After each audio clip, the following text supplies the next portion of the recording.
Another thing that we heard, we talked to a local pastor who was working on the security and safety for their school or for their church.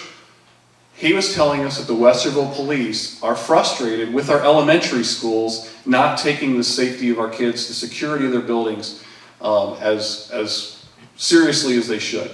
So where that's coming from, but I mentioned that because what we want to do, if you'll elect us, is we will call for a security audit. We're going to work with the experts. We're going to get the Genoa, the Westerville, the Blendon Township Police in, who we need to. Make sure that our people are serious about the security, the physical security of our kids. But what I really wanted to address tonight when it comes to safety really comes down to something that I really was surprised. I was shocked to hear this too many times as we were knocking on doors, sitting across the table from people. We've heard too many stories about bullying. We've had people tell us about bullying, and it might be one thing that had happened, but the reason we're hearing those stories is because the administration didn't follow through, didn't take care of this. And I got a couple stories for you. Let me start off with my story. How many of you have actually had the police show up at your door? My wife's raising her hand because I am too, because of an incident. We did. My son got on the bus. Kids came in, sat down, told him to move. He wouldn't move. They started just kind of fighting the whole way home.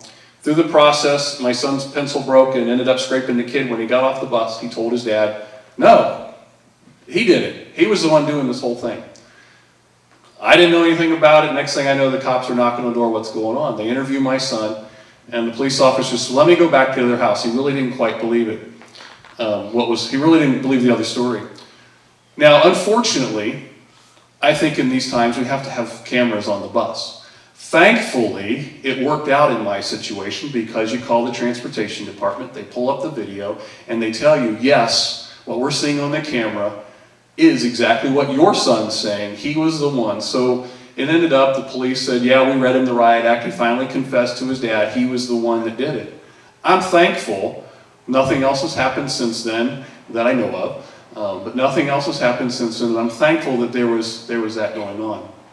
So we had a little bit of support with that, but we've heard too many stories. We've heard bus drivers, not one, multiple bus drivers, tell us we have a problem on the bus. We go back and do what we're supposed to. We report it to the administrator, and they do nothing about it because they don't want to do the paperwork. We've had people tell us, going to the doors, we have too many comments. Two that stand out in particular. We sat across the table from a grandmother who said her first grade daughter was being bullied so bad that they had to move across town to get away from the situation because the school wouldn't fix the problem. And if there was anything this lady could have done, it would have happened. And as I said, we've received information from Facebook, emails. Here's one that we received just a couple of weeks ago, and I've removed things to help protect the innocent, if you will. But here is the email we had. Our family had an unbelievable bullying experience in middle school last year that resulted in our son being bullied in 6th grade. Bullying is a very real and dangerous entity in our schools. I think that because we live in Westerville, people assume that our children are decent and well behaved. My son was beat up on 4 different occasions last year. One resulted in an individual stating that he would shoot our son if he returned to school. He was arrested, but he still has friends. We had to homeschool our son the last 45 days and ultimately open enroll him to a different school this year to protect him. He lost his pride, a lifetime of friends, and the ability to follow in the footsteps of his 5 siblings. Not to mention that we added a new problem, transportation. I now have to pay someone to take our son to school, and my husband has to work split shifts to get him picked up. It's a price we're willing to pay just to keep our son safe. You had my vote the very minute that you recognized the bullying issue in our school system. Thank you for allowing me to share my passion about this topic with you. I am hopeful that a change can one day be made.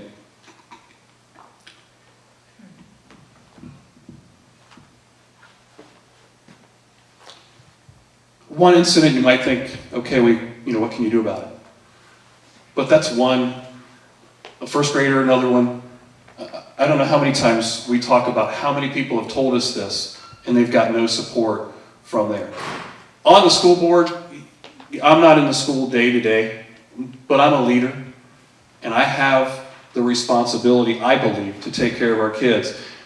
It's unacceptable. John, Luke, and I, we look at a few different things that we can make sure that happens. First of all, we will make sure that the right policies are in place, and from whether it's the first offense of a kid to the last, we'll make sure that our administrators, our school district has the right tools and policies in place to handle these situations that they encounter. I think most of them are probably already there, but as you're seeing, they're not being implemented. Second, we will hold the administration accountable to the student and the parent. If they don't perform, we'll get involved. And along with accountability, though, also comes our commitment to back up the administration 100%. If we give you the tools, if we make you accountable, we will support you in the decisions that you're making. Make the right decision. We'll take it all the way to the bank if we have to, because we will support you. Our kids on the buses, on the playground, and in the classrooms need to be safe and need to know that they're not harassed, and so that they can focus on the most important thing they've got, which is their education.